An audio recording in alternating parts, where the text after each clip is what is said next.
ఒక అమ్మాయి మీద ఇద్దరు దాడి చేయటం, ఇట్లాంటి సిస్టమ్ ఇదంతా వింటున్నప్పుడు కానీ చూస్తున్నప్పుడు కానీ మీకు ఎలా అనిపిస్తూ ఉంటుంది ఆ టైంలలో? బాధ అనిపిస్తుంది, బట్ ఏం చేయలేని పరిస్థితులు ఉంటాం. అంటే నాకు 2-3 అంటే ఇటువంటి బ్యాడ్ సిచ్యువేషన్స్ రాలేదు. తాగుబోతులు ఒక బస్సులో పోతున్నాం ఒకసారి, భువనగిరి నుండి నల్గొండ. మా 2 కిడ్స్ ఉన్నారు, తాగి చాలా గొడవ పెడుతున్నాడు.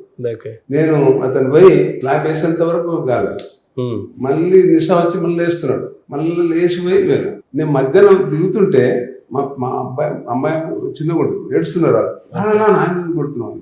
కానీ నేను మధ్యాహ్నం వెలిగొండలు దిగితే ప్యాసేంజర్, సార్ మీరు దిగిపోతే మేము ఎట్లా పోవాలి సార్, నేను నల్గొండకు రావచ్చు కదా అంటున్నాను. So definitely we cannot keep quiet. Of course, situation లో రియాక్ట్ అవుతాం, but what extent, who is going to help us? Okay.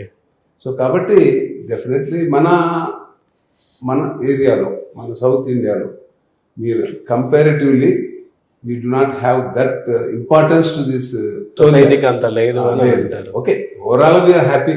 Okay, फौजी है जो अच्छा है, थोड़ा अच्छा है.